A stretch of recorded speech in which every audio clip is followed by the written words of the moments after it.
Welcome once again, everybody, to Blockbuster Mentality. I'm your host, Ben.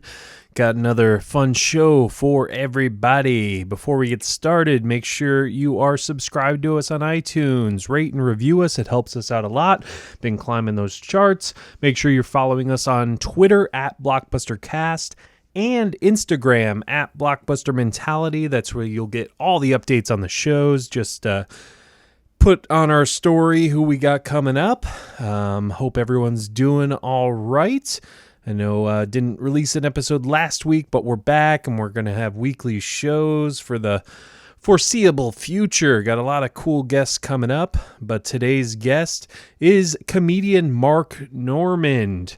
We recorded this few weeks ago, so some of the dates he mentioned on his tour have passed, but he'll be touring the rest of the year, so you can definitely check out his website to see where he'll be, see if he'll be in your area. But we had a blast with Mark talking White Men Can't Jump with Woody Harrelson, Wesley Snipes. It was a lot of fun talking with him. And actually, we brought up Norm Macdonald in this episode. We had talked to Mark before Norm had passed. And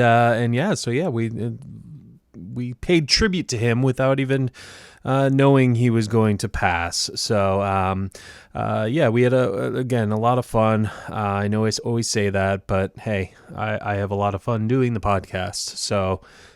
And I like talking with fun people. But again, Mark is a blast. He might say some things that are triggering, but that's just it's him. It's his comedy. He means no ill will. But yeah, again, hope you guys enjoyed. Again, it's me and Dave talking with Mark Normand on White Men Can't Jump.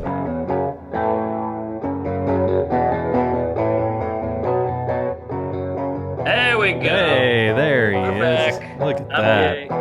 Hey, do what you gotta do. All right. Great way to start. Right off the bat, I have a tow truck coming and picking up my car. So if you see me abruptly leave, Dave will still talk to you.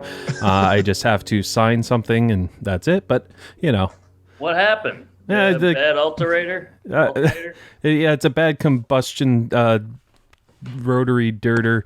It just won't start. It's it's not the battery. That would be an easy fix. So something with the fuel injector. I'm not a car guy, so Yeah, I wish I was, but I'm not. Yeah, not so much. Cars are like Spanish. I want to just know it, but I don't want to learn it. Right. Exactly. Just fill me with the knowledge. Just like plug it into my brain like the Matrix or something. That's what I call my dick, knowledge. Hey, All right. That's a good. Sorry. No. More, please. Yeah, more, please. We're queefing. Yeah. Are you? I know you're traveling with your comedy and everything. Where are you today? I'm back in New York City. I got in last night by the skin of God's anal because we got a hurricane supposedly. But it was nothing. I'm from New Orleans, so I was thinking hurricane, but this was a queef in the wind, and one patio furniture blew over, and we panicked. Yeah, that'll cause a huge stir in that area. But yeah, New York, and then where are you off to next? Arlington, Texas, this weekend, which is kind of like a small town outside of Dallas. Never heard of it.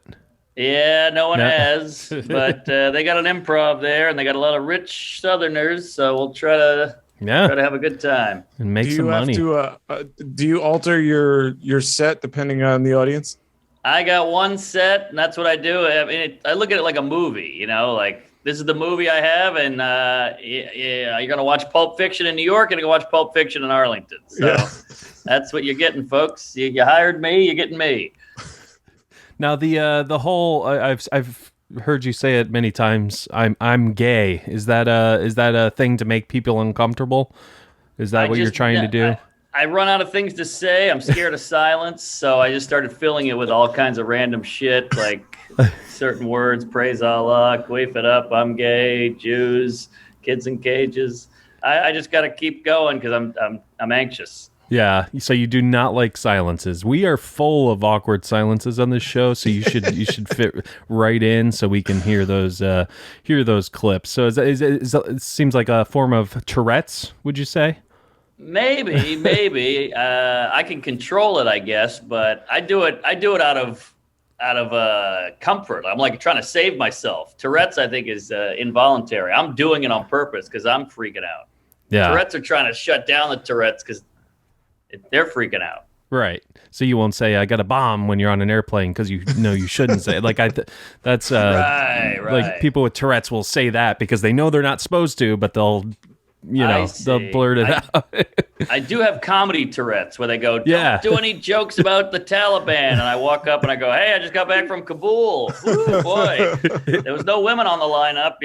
Whatever it is, just because you can't tell a comic not to talk about something because that then." Like somebody told me recently, have you heard this quote? It's like a famous quote from Socrates or whatever the hell it said. You can tell who's in charge by who you're not allowed to make fun of. Yeah. Which I don't agree with because that would mean retards are in charge.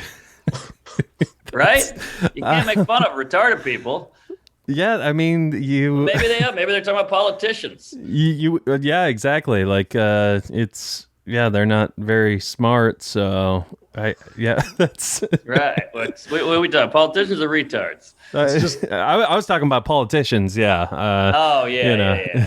I'm happy to let Mark fill all of this silence. This is well, great. We're all gonna die one day, folks. Don't forget. It's true. So you're how is so woke culture hasn't affected you at all? I mean, it's sad. It's a bummer, and You know what just bums me out is like I get it. I'm all about progress. I guess technically I am woke. I hate that word. I don't use that word. But I still like jokes and fun and humor. It's almost what happened is like we start rewarding virtue so much that people don't even care about the injustice. They just want to find an injustice so they can get the pat on the back. So it's become more like, how can I find something so I can look cool than how can I help? Yeah. That makes sense? Yeah, and I've heard it compared to like the old church ladies, that kind of mentality, right? You get to show others how basically holy you are by calling out other people. Right. Like if you want to help people, that's great. I've done the soup kitchen. I used to volunteer at an old folks home when Katrina hit. I helped an old guy take a shit, which was a nightmare. But how did you wait? Yeah, you don't brush past that. Yeah, that's well, a bunch of people were staying in the Superdome. Like a bunch of poor people lost their houses, so they got shipped to the Superdome to just kind of house everybody for a while. And I volunteered, and I had to help. I got signed up with this old guy, and I had to help him take a shit. And he was so old; he was in a wheelchair, so I had to like pick him up, take his pants down, help him on the toilet, wipe his ass, pull his pants back up, like nightmare shit. Yeah. But, hey, you're doing God's work, you know. Yes, it was horrific and huge balls and all that, but that's help. Tweeting about women's clits or whatever. I don't know. Yeah.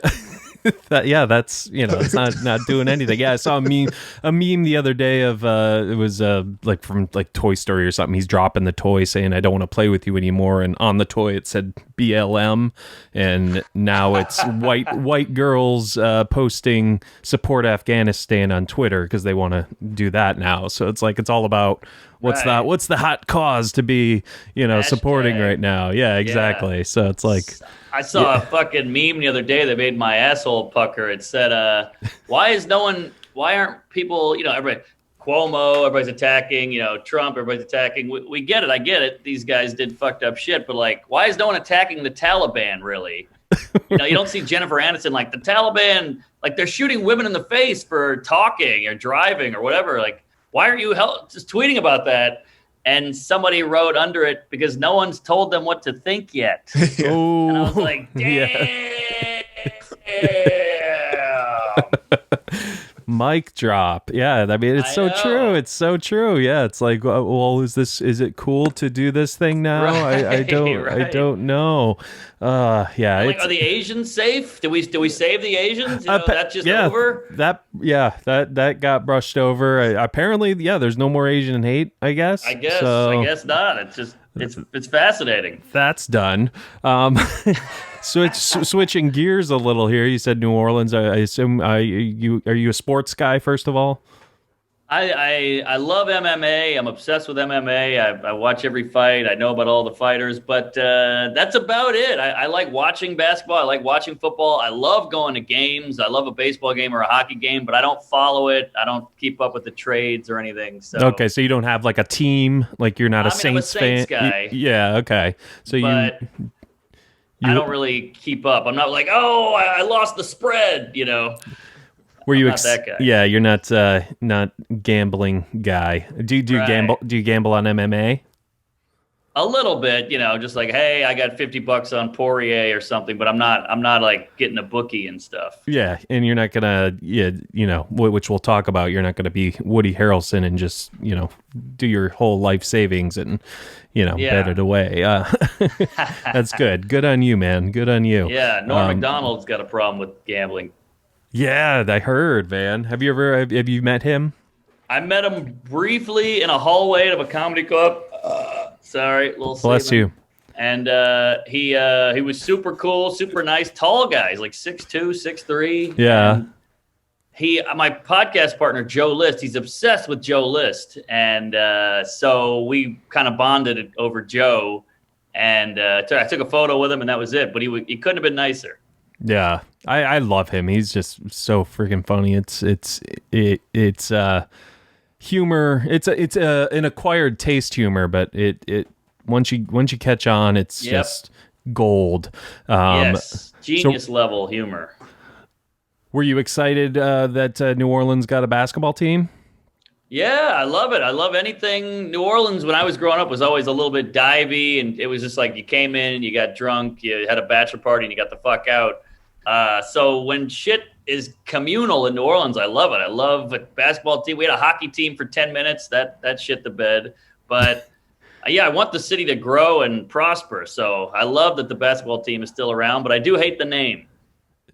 The Pelicans. Yeah, what are we doing? I don't know. I don't get it. Yeah, because you got like Hawks and things like that, but Pelicans, and Lions, and all this shit. I mean, it's not as bad as the Miami Heat. Oh, the Heat! What are you, an old Jew? The Heat. Right. The humidity. All right, talk amongst yourselves. And you guys can continue. I'm a tow truck lady. One moment. Oh, your car's getting towed. All right. Well, the guy who hasn't spoken the whole time is now on deck. So next you're going to Arlington. What else do you have going on where else are you going after that? I'm booked up till the end of the year. I'm hitting the road hard because I just did a Netflix taping. So that's going to come out in like 2 months. So I got to build. And let's see, I got Nashville, I got Rochester, I got Brea, California, which is outside of LA. I got Atlanta, Buckhead Theater, a comedy club on state in Madison, Wisconsin. I got a ton of stuff. So check marknormancomedy.com for dates. Excellent. Good. So we get that plug out early. Are you concerned at all with COVID or anything like that? Because here in Florida, we've been wide open almost the entire time. So it's a little different for us versus stuff either in the Northeast or certain other parts of the country. How do you deal with that? Yeah. I'm coming to West Palm Beach in like 2 excellent. weeks. So let me get that out there. I forgot you were in Florida. Yeah. Where are you? We're in the Tampa area. Oh, I love Tampa. Great town, great people, great club. Let's see. Am I nervous about COVID? No, I think I've already had it, and I got the vaccine. So I'm a sick fuck anyway. I never really wash my hands. I eat ass. I eat off other people's plates. I'll drink off anyone's cup. I pick stuff up off the floor. So most diseases you've already had then. Yes. My body is a fucking crazy, what do you call that? Petri dish? Petri dish. Thank you. Nailed it. What are you drinking there? Because it made you burp. So I'm curious. Is that sparkling water or? That's just water. I burp a lot. I don't know. I think I got some drinking. Maybe I drink incorrectly, but yeah, I'm a sick fuck. I'll be fine. I got sickle cell even. I got it all stewing in me. Nice. So since you're not a big sports guy, I'm just curious why you chose White Man Can't Jump. Well, that's a good question there, Fetty. I grew up in a predominantly black neighborhood in the inner city of New Orleans and went to public school as a kid, and I skateboarded. And all the other kids played basketball and football and all this other shit around the neighborhood. And I was always kind of the outsider. And I saw this movie, and it was like my life. It meant the world to me. I was like, I'm the Woody Harrelson character. That's me. I'm the white guy. I'm the nerdy, dorky, ball guy, but he could play and I couldn't. So that was the big difference. But first of all, the movie's so well written. It's so funny. I loved comedy. And it was like so 90s. I mean, that movie is like a time capsule with the hats and the Wesley Snipes, the way he acts, and the shoes and the music. So like, yeah, that movie was huge for me as a kid. Did you? So you've seen there's a very interesting cast of characters in this film besides Woody Harrelson and and Wesley Snipes. So those kind of guys that were hanging around the courts, that's like, yes, I've seen these. Yeah, these rough. I mean, they're pretty rough. They're rough. That's what was great about the movie. It was so realistic. Like the guy's like, fuck y'all, I'm getting my other gun. Raymond, that ain't Raymond. You know, that whole thing, like. I liked how it kept it real. It wasn't like, hey, these are black people. Let's sugarcoat it. We don't want to stereotype. And it was like, no, don't stereotype. Just write reality, because that shit was going down. And this was pre-cell phone, pre-camera, pre-Twitter, pre-woke or whatever. It was just like, this is it. This is the courts. And there was not a lot of like kids around or women around. And it was ball busty and rough and mean and great. So in a lot of ways, it's a sports movie, but it's about much more than just the basketball. Yeah. Oh yeah. I mean that's what sports really, when you break sports down, like you watch any 30 for 30. Sure, it's all about some basketball player or Daryl Strawberry, but it's about the blow and the partying and the hangovers and getting through it and cutting the pressure and getting your feet out there and all that. And so that's really what sports is about. It's not just about a ball and a hoop. It's the other stuff. Yeah. Exactly. So I don't want to go too far into the movie while Ben is stepped away for his for trying to get his broken truck fixed. Poor guy. But I'm curious what you like. I know you travel a lot and you're kind of going all over the place, but do you set time for yourself to catch up on movies or different shows? Like right now, if you had a spare few hours or something, what would you throw on right now? What's in your watch list? I'm a big YouTube cunt. I just sit and peruse YouTube because it's just the best TV on the computer. It's just like I can watch a bear maul a toddler, then I can watch a fist fight at a 7-Eleven, then I can watch a woman twerking for 20 minutes, then I can watch a fat kid open a box of toys, then I can watch stand-up, then I can watch sports highlights, then I can watch bum fights, you name it. And so I'm just... Also, I learn everything. I learned how to change an oil, tie a tie.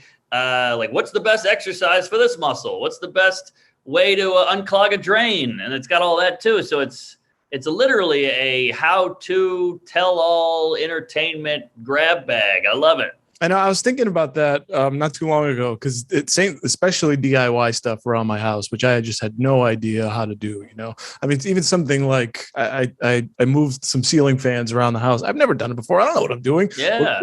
But I was thinking, I guess in the old days I would call an electrician, and I don't know, are tradespeople pissed off that now we can do all this shit? Yeah.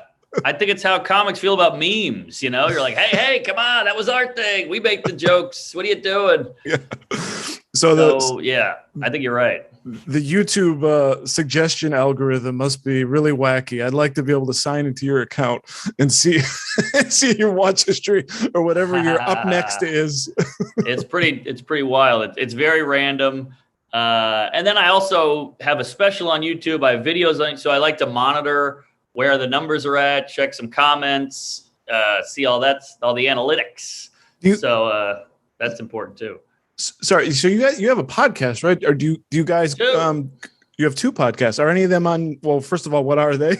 And are you guys also on YouTube doing stuff? We have two. Both are on YouTube. One is me and Joe List called Tuesdays with Stories. He's on the road. I'm on the road. We meet back on Monday. I got heckled. I got into a fist fight. I got my ass grabbed by a fat cougar. I got a flight delay. My Uber guy fingered me, whatever it is. So then we talk about it on Monday, and it comes out on Tuesday. All true stories. You get road stories every week. And then the other one is called We Might Be Drunk. And It's me and my buddy Sam Morrill, who have been friends for, I don't know, a decade, maybe more. Started comedy basically together. He's a New Yorker. I'm a New Orleans guy. And we're both joke writers. And we both came up the ranks together. Very similar, very parallel, mirrored careers. And we bonded the whole time with comedy and booze. We would just sit down and drink all night. And all these comics are getting sober now. It's like everybody's just fluffing off. I quit drinking. I got into a car accident. I killed my wife, whatever it is. So like we're the only two warriors out there still putting them back. So we said, let's make a pod about it. That's great. Well, that describes much of the show, although we are in the middle of the day, so all I have here is iced tea. But majority of the episodes are certainly. I love iced tea. Throwing some beers back, talking movies. That's kind of what we do. Hell yeah. And do you have a YouTube channel? Just if anybody would. Yeah, I do. Mark Normand channel, whatever. But we also have a Tuesday Stories channel. We got a We Might Be Drunk channel where we're cooking, baby. We got things in motion. Wheels are in motion. Nice. And are you before this is my little preface question, are you in any kind of a long-term relationship or with anybody? Sure. Yeah, I got a hot number at the house. We just got engaged. She's got huge cans. She's a funny lady. She's a good egg. Yeah. So that's going to be a wedding at some point. Oh, congratulations! Because where I was going next was, Uber drivers sticking their finger in your ass or whatever. Did you maybe in your earlier days before your lovely woman? Is there a real groupie scene with comics? What goes on there? Yeah, I guess. I think it's just women. If you stand on a stage for more than 8 seconds, there's something that tingles a woman's labia. I don't know what that is. I think it's some animalistic thing of like, he's speaking to the tribe. He's in charge. We're all looking at him. He's the dominant one, whatever it is. Even if you're up there going, my dick's small, I have anxiety, my wife's whatever, they're still like, oh, he's in control. I don't know what it is, but some gals will flock to that. Nice. So you were able. I would hope that you were able to make good on that. I did. I had a long run, some good years, and boy, I was drinking a lot. So I wish I could. Sometimes I'll just be showering, like, oh yeah, remember that pig in Cincinnati? That was something, So yeah, I had my fun, and I guess I hung up the spurs. Well, good for you. Yeah. And because it reminds me of before we get Rosie Perez in this movie is cracks me up. So I was just thinking that, and the lessons of the go ahead. No, I was just saying, yeah, you're right. Rosie was great. I was just thinking the lessons are, and what rang true to me in this movie is always listen to your woman. Always. Yeah, I like that. I disagree with happy wife, happy life, because you're like, what kind of psycho coos are you marrying that fucking, she's got to be happy all the time or your life's ruined? Like, that's a horrible message to send about marriage. No, but we got Wesley Snipes had it though at the end. Whereas you don't have to do with this. You just listen. Yeah. I'm all about listening. I just think that's such a dictatory way to run things. If she's happy, then I'm happy. Like, no, you should both want to be happy and have mutual agreements and discussions and stuff. Yeah. So how are we going to fight this pro-wife propaganda that are beating down husbands, Mark? Look, I'm not trying to start a march here, but just saying, just be nice to your wife, and hopefully your wife is nice to you. No one ever talks about like being nice to the husband, like what? Let's try to be equal. Let's be teammates and partners here. It's a strange little motto out there. I always hated that motto. Yeah, I mean, it's all. I've been married 12 years, so it's a give and take, and yes, yeah, absolutely, as it should be. And you don't want any either side to be a tyrant, but yeah, well, the problem is we get too hung up on history, like. Let's say some guy busts his ass and makes a ton of money, but he works a lot, and then he comes home and he's like, "Hey, how about some dinner, honey?" And she's like, "Fuck you, I'm not your cook." And you're like, "You're not my cook. I'm not saying that, but I'm doing all this and you're doing nothing." And I believe it would be the other way around. If the woman is outside making all this money and then she comes home and her husband's sitting on his fat ass playing Call of Duty, she can be like, "Hey, go make me dinner." Yeah, exactly. But because of history and stereotypes and all that, it sounds worse when you say it to the lady. But in actuality, it's just equality. Does that make sense? It does. All right. What did I walk into? This is. I apologize, guys, but it sounds like you guys are having a very engaging conversation. I just was humiliated by a 65-year-old woman tow truck driver because I backed out the car wrong. It's like, "Yeah, I did it wrong." I was like, "Sorry."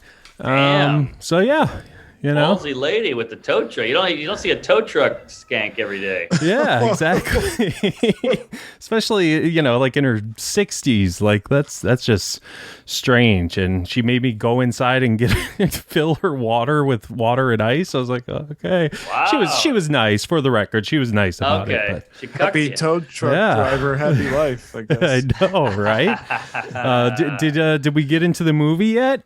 We touched on it a little bit. We did our best to avoid the main topic of the discussion while the co-host took off. So, but yeah, bros before toes. All right, I had to get that in. Now we can move on. All right. That was well done. So why did I asked him why he chose it, Ben. We've already been here. Okay, sorry. This. All right. Well, you carry on the interview right now, Dave, so I can catch up. Go for it. But basically, Mark said he grew up kind of around this kind of culture. He was a skateboarder because he wasn't good enough to play basketball. Is that right, Mark? Yeah, I grew up in a predominantly black neighborhood, so this movie resonated with me because it was this dorky white guy around all these cool black guys, and they were dunking and shit. And I was a skateboarding kid in the '90s, and it really hit home for me. And and it's funny as hell and well written, so I really love this movie. Mark said this is a very 90s movie, and I could not agree more. And I wanted to pose this to both of you. Was there a worse, this is what, 92? Is there a worse period for fashion than this era? I mean, the clothes are horrible. I don't know. I kind of like them. I like the little hat brim flipped up. I like the tank tops.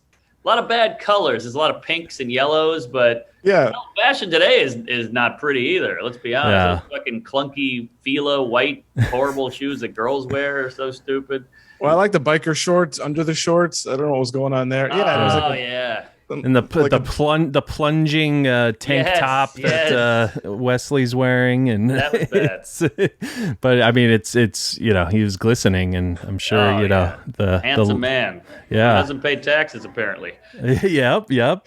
Tax evasion got him a few years back, but apparently he's showing up in things. Wasn't he just in Coming to America too? I think he was. Yeah, he was. Was he? Oh, yeah. Good. I guess he's back. Good. I think he went to jail for that. Yeah, he did. Yeah, he was in there for a couple of years at least. I know that. Are you a Woody Harrelson guy? Oh yeah, I think he's a great actor. I think he's good at comedy. He can really deliver a role. I mean, you gotta realize he started on Cheers when he was 7 years old or whatever the hell, and he played the retarded guy.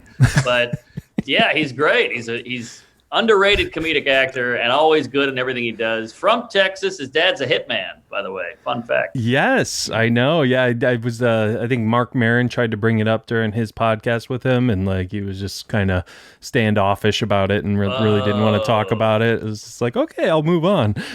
And by the way, what a look! No one looks weirder. No one looks like Woody Harrelson. There's not one doppelganger. He's got the strangest face on the planet. Yeah. He was. I know we're not talking about this movie, but he was perfect for Natural Born Killers. He has that. Oh that look to him that just like screams insanity if he needs it to. But at the same time, he can play someone who's charming too. So it just speaks to his versatility. That's for sure. Is this a thing where, it's kind of like a pool hall? I know Dave was mentioned to me. It kind of seemed like The Hustler to him, the Paul Newman movie, because they do hustle. But like great. betting, put that together. Betting on pickup games, is that a thing? Do you guys know? Like, sure. Yeah, hustling. Yeah, I mean, it's big with pool, obviously, but I think people do that on the courts. And again, I was telling you, was it Paul? Dave, I was telling Dave that you look like a Paul. 90s, pre-cell phone, pre-everything. Like, it was lawless. You could just punch a guy in the face, and that was it. Like, it was self-regulated. There was no Twitter or anything. It was just like, hey, you got a problem with this guy? Let's handle it. Right. Well, I love the first hustle job they do, and the guy needs money, so he goes to try to rob the liquor store with the mask. That's the best part of the whole movie. It's like, I know that's you. It's like, no, it ain't. You're like, it ain't Raymond. And just the joke, I'm gonna go get my other gun. I mean, come on, that's so great. That guy's so funny. A killer. No, go ahead. I was gonna say it's so funny because he's from the neighborhood. He goes in that store probably 2 or 3 times a day. It's so good, and you got to remember, what is it? 92? This came out. Yeah, 92. Yep. All right, so it's probably filmed in 91, came out in 92, much like Dave, and it. How many movies were there with like black culture? Like, this is like right. Hood, South Central black shit, and it ain't like, Boys in the Hood or Menace to Society, like with cops and guns. It's like fun right. part. That's what I love. It's like the fun part. We can see how funny they are, the jokes, the snaps, the digs. I love it. Yeah, and I love how Woody Harrelson's character just can keep his own with them. He totally fits in. Like, he's teasing back and forth, and it kind of like you see them like kind of making fun of each other's mamas, and they're getting like offended, whereas they then make fun of Woody Harrelson, or Billy, I think his character's name is, and he just like laughs at them like us white guys do. We just laugh when someone makes fun of us and our mama. Brady Bunch. It's right, Cindy from the Brady Bunch. Yeah, because it's like, I know you didn't really come from my mom's house. I mean, yeah, like what? Right. That's great. Like, I don't give a shit. Whatever. Yeah, good times. You could never make that movie now, probably. Oh God, no. Yeah. My friend has a funny joke about, like, we've gotten so PC that if that movie came out today, it would be called "White Men Can't Jump, Women Can Jump as High as Men, and Not All Black Men Can Jump Very High." Yeah, just and Wesley Snipes would have a daughter, a small daughter, who would dunk over everybody. Yes. That guy's name is Chris Allen, by the way. Check him out. Funny. I don't want to take his joke, but yeah, that's so true. The daughter would be the star. That's hilarious. You're dead on. That's the sequel. That is the sequel. What are your thoughts on Rosie Perez, Mark? I thought Rosie Perez was an interesting choice. I mean, she's got that thick Bronx accent or Brooklyn accent, whatever it is, and she's like kind of hot in it, and she's got some great tits, and she was so funny, like the quiche, and that was the only flaw of the movie, I thought, was she was like, I'm studying for Jeopardy, and I'm learning things that start with the letter Q. And you're like, what? That's what you're learning? And then that happened to be one of the categories. Like, all right, Hollywood, we get it. It's a movie, but like, can we keep it somewhere in reality? Harry Potter wouldn't even gone that far out. Right. She gets a basketball question first and says Babe Ruth. It's like, oh, she's doing bad right now, but she's gonna make the comeback and all that. Well, and just how she got on the show was silly too. Like, oh yeah, I work on the lot at the security. I'm a security guard at the lot, so I can get you in. I've seen a lot of film shoots, and the security guy, no one knows his name, nobody talks to him. If he came up and gave a suggestion, they'd kick him in the balls and throw him out the back door. So that's a good point. That part is ridiculous as well. But yeah, so yeah, I mean, we got Woody and Wesley Snipes. They kind of team up and are gonna do these hustles on these pickup games because he's a silly looking white guy. Yeah, pick anyone you want for me to play with, and obviously they pick the white guy, and that's kind of their shtick for a while until Wesley, I always say the actors' names. I never remember characters' names. Until Wesley double crosses him. He double crosses Woody Harrelson for and throws the game on purpose. Now I can't remember. Do we find out that just by them all sitting on the couch when they get there, or did Rosie Perez knows it? Oh, she knew. Okay, yeah, she like knew. what? He played you. She was racist. Yeah, that's what it was. Yeah, that was the lesson to take away from that. But again, it was never about all that. Now it'd be like the white guy has to learn that black people are people too, and the Hispanic girlfriend she's hurting as well, and nobody takes her. So it's like none of that was in there. It was just life. It was just real people and friends and human nature. Yeah, interacting. It wasn't like lessons everywhere.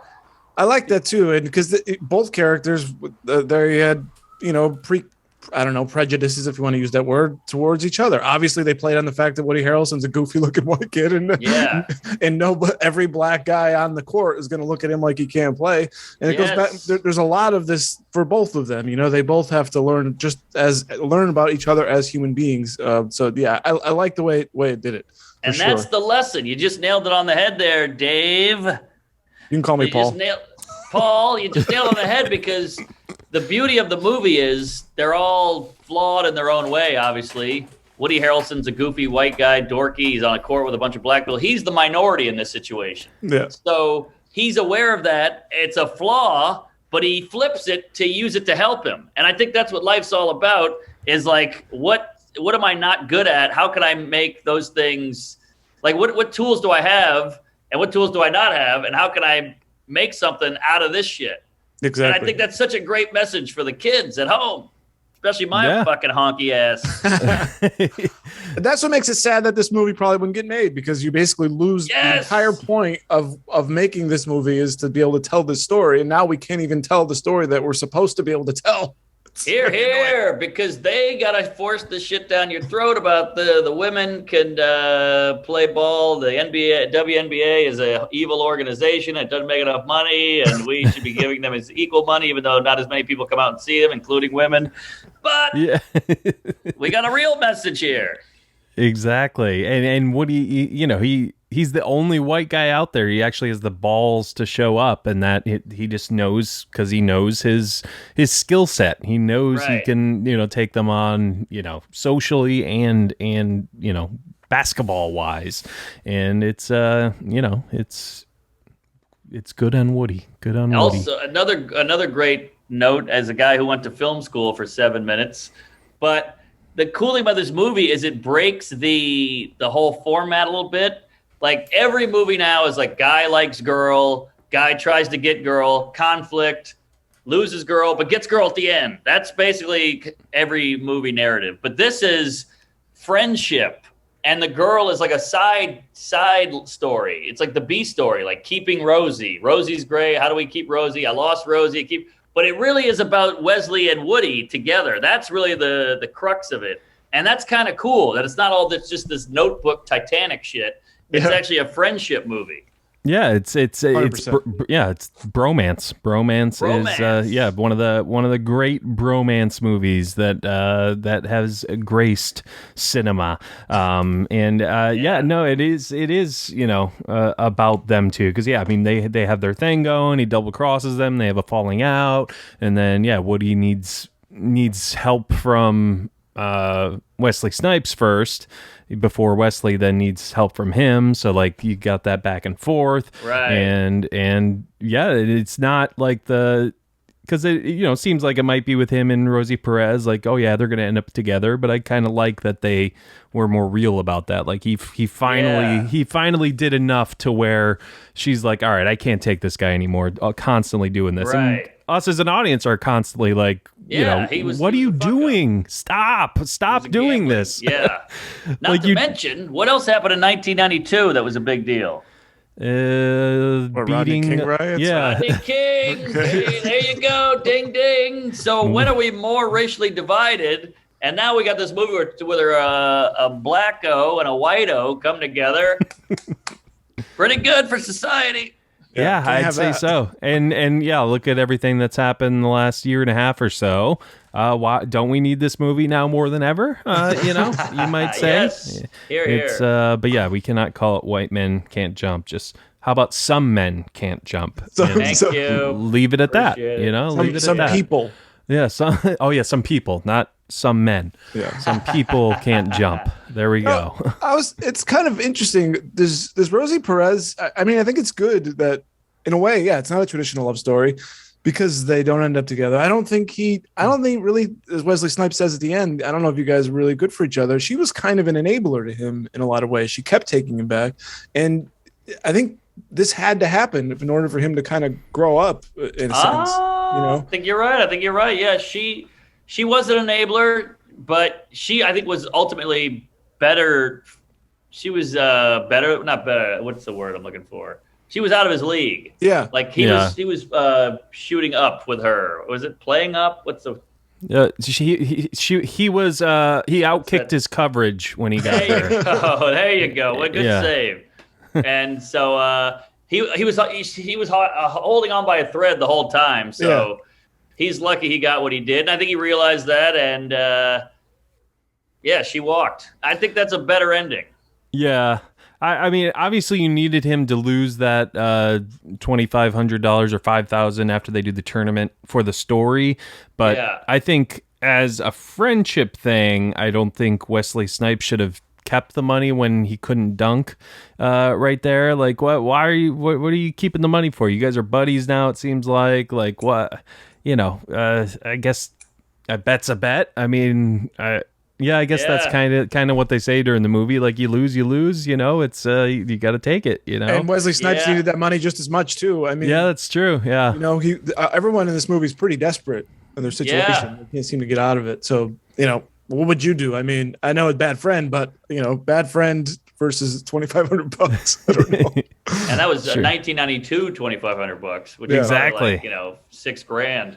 Exactly. Yeah, I love Wesley Snipes when he's buying a house or looking at the rental, and he's like selling tile to that guy. He's dressed up all in the polo. He's got his hair all nice. He's like almost talking white to everybody. Well, that was us getting to see him in the white world, right? Yeah, Buddy is always in the black world, so that was fun to see too. Yeah, definitely. And I love how we do in this movie talking about these as three white guys. That's pretty cool. I mean, hey, look, we like the movie. Yeah, I know.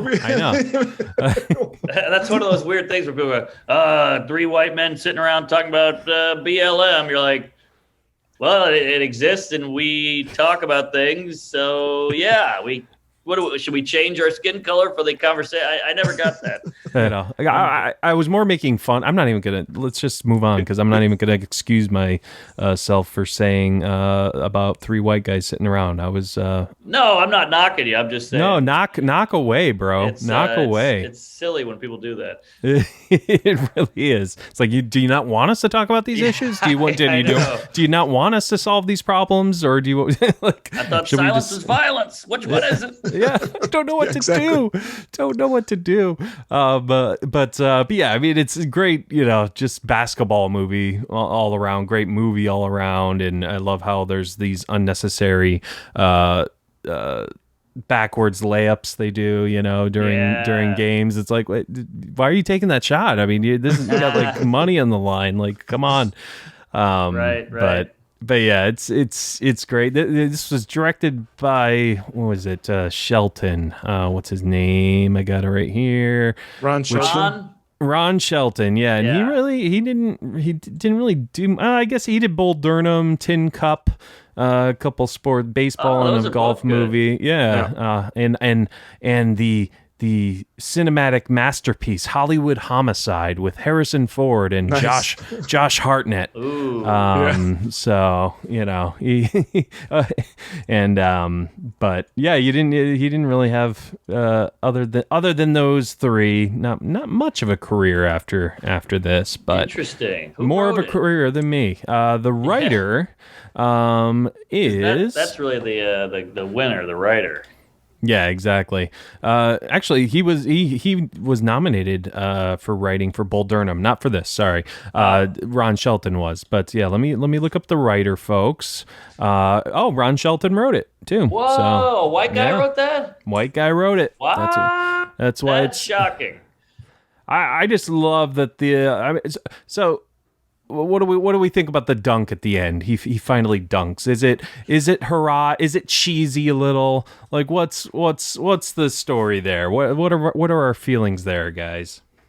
A little cheesy, a little Hollywood, little happy ending. Not a fan. I thought it'd be great if he didn't get it in and they all laughed and he like hugged them or something. That's a little more realistic, at least. It's still happy, but the dunk was. That was one for the honkies. Like, all right, well, that was one for us. Like, all right, white guys, here you go. That actually, that could have worked because I think they were up by 2. So even if he missed it, they still, had a chance to win the game. Like, it's not like it was like this or nothing. Right. But it's just almost like the filmmakers say like, no, white men can jump, and exactly. hurrah. But it's 90s. I'll give it a pass for that. It does kind of go back to the earlier conversation they had when I don't know if it was during I don't know, it was one of the previous games where Wesley Snipes was like, don't you just want to take that ball and just stuff it, and just like give a primal yell, and then that's what we get from Woody Harrelson. Maybe it was a bit of like just let loose and do it kind of a deal. I don't know. But as a honky, I did enjoy it. Yeah, I did too. As like a 10-year-old, I was like, yeah, we're back. And then at the end with the mafia guys, when he finds out Rosie left him, and they make him take a picture pretending he's dead after they pay him. Yeah, I assume I loved. Just to send a message, and show, we can step foot in this place now again. Like, nice touch there. Yeah. Because that would have been super dark if it ended with Woody Harrelson just sitting there dead. It's like, what? He died after he proved he could jump. And I think it was a little dig to the racist people because you're like, oh, the black guys killed him. Oh, it was the mob. It was the mob. Oh. All right, never mind. Black people aren't murderers. Just Italians. Yes, Italians. Those guys were stereotypical, weren't they? You got that right. That's right. I wanted to ask, what did you guys think of the conversation of I'm thirsty? This when Rosie Perez says I'm thirsty in the bed. I was like, you got to be kidding me with this woman. I thought it nailed how nutty women can be and like how women have some demands where you're like, all right, so you're just pissy. Like let's get real here. I thought they nailed that. Yeah, it's yeah, because I mean, it obviously plays to the when he tries to win her back with that song or whatever. Yeah, and but yeah, it's just like I was thinking the same thing. I was just like, what? No, you said you were thirsty. You got a glass of water. Shut up. Like, this point, the best response is just that's nice, and then just yeah. I had a fight with a girlfriend in college once, and she was like, "I'm having this party. I want you to come," and I was like, "I don't want to go because all her friends sucked and everything." So I was like, I don't know, whatever. And she was on the phone. I was like, maybe, I don't know. And then I went to another party that I wanted to go to. And she showed up at that party and screamed at me in front of all the guests and was like, you said you were staying in. I was like, no, I just said I didn't want to go to your party. And she was like, I want you to want to go to my party, and started crying. And I was like, But I never will want to go. Right. Yeah, I hate the I want you to want to. Of course. It's like, really? Then don't ask me if I want to go or not. Just tell me we're doing Just this tell me to and exactly. And I get it. I want Giselle to want to blow me, but it's just like that's not how the world works. It's not in the cards, you know? I mean, Right. maybe someday. I don't know. Her and Tom might, be on the fritz. I don't know. We'll see. True. You have to be able to guilt her into doing it. See, that's what the whole thing is going on here. So. There we go. Oh man, but yeah, absolute classic of a movie, great sports movie, great buddy movie. And any final thoughts on the film, Mark? Geez, love it. I might after this. I'm gonna rewatch it because you guys are getting me all pumped. I haven't seen it in probably a year, and just for the fun 90s shit, I'm gonna watch it. Just like, oh, you couldn't do that now. You couldn't do that now. You couldn't do that now. That's fun to do in a movie. And they did racial tension really well because a lot of racial tension, you're like, oh shit, this is getting weird. Right? Yeah. But they made it fun and loose, and that's really hard to do. So hats off to Ron Shelton, who I always assumed was a Afro-Americane till now. Yeah, right? Yeah. Well, because I think it kind of sounds like Singleton, Yes. who did Boys in the Hood, I think. Yes. And yeah, that because when I first saw that, I was like, wait, because isn't it Ron Singleton or something? I don't know, but John Singleton, yeah. Yeah. So yeah, John, Ron, and then yeah, there you go. Yep. 90s filmmaker. So yeah, I thought it was the same boat. By the way, John Singleton died. Yeah, I know. Go ahead, Dave. I have a final thought. Paul, sorry. Any love for Alex Trebek here? Because we got any Jeopardy fans? Because we got good point. Good point. Yeah, big Jeopardy scene. Yeah, my wife and I used to watch Jeopardy like two old people at dinner, and after his passing, it just isn't the same. And it was kind of nice to see him again. Yep. Yeah, good to see him. Big Al, the mustache. He was so cute. He was in every home in America. That's a shame. But now the other guy got hired, and he said retard on a podcast in 88. So he's out now, which makes me realize I could never do a game show. Yeah. You were out as a game show because when the tens of people who listen to this hear you, they're going to be shouting the street. No, we have more than that, but now so yeah, great film, great choice. I'm glad you picked it. And then one more thing I have in my notes here. It seemed like it wasn't really a racial thing, but Woody Harrelson kept bringing up of how like you would rather look good and lose or win and look bad. That was interesting. And then like he points to his chain, like saying like, how many meals did that cost your family? That was like, whoa, yeah. Heavy. That's the real shit. Yeah, when you watch that's the stuff you never saw on TV or in movies, that kind of shit. So as a young kid in a black neighborhood, that really hit me hard. That was great. Great pull there. Yeah. So yeah, there you go. All right. We got him on that one. I think a lot of black people all over America heard that and were like, damn, that hurt. But yeah, absolutely. So glad you picked this film. Now, are you? I see. You have acting credits. Is acting going to be something you're going to pursue more, or are you? Horrible actor, can't act. I could play myself or a hobo, maybe a drunk, but I can't act. I've auditioned for 8 million things and never gotten it. So it's not out of lack of interest. It's just out of you don't have the confidence. You think? I mean, I'm also not that interested either. I just, if you go, hey, you're going to be in the next Marvel movie, I'll go, great. But if you tell me I got to jump through hoops, I'm like, I'd rather just go to West Palm Beach Improv and tell some dick jokes. Nice. Yeah, or just go to the basketball court and bet on some games maybe someday. I don't know, but so you'll be in Arlington, and what other stops you got coming up in case this episode might come out in a week or two. So it's a week. All right, Arlington is this weekend. So yeah, just come to West Palm Beach if you're in the Florida area. Also doing some fun stuff in Nashville, Rochester, Madison, Wisconsin, Atlanta, Buckhead Theater, and I think Milwaukee. No, look at that. Look at that. So definitely LA. check. And LA, yes. Yeah. That is important. But no, man, it's been a blast. Where can people find you on the social medias and all that? Check me out, Mark Norm on Twitter, Mark Normand on Instagram. I put up funny videos and clips and queefs and all that stuff. And check out my podcast and praise Allah. All right, buddy. Well, it's been great talking with you, and thanks for coming on. Hey, thanks for having me. You guys are fun.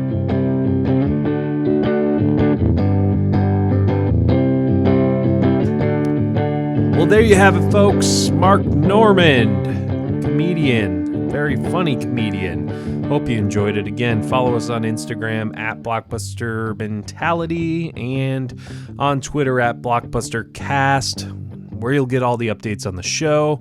And make sure you follow Mark and stay tuned for more episodes, more great guests.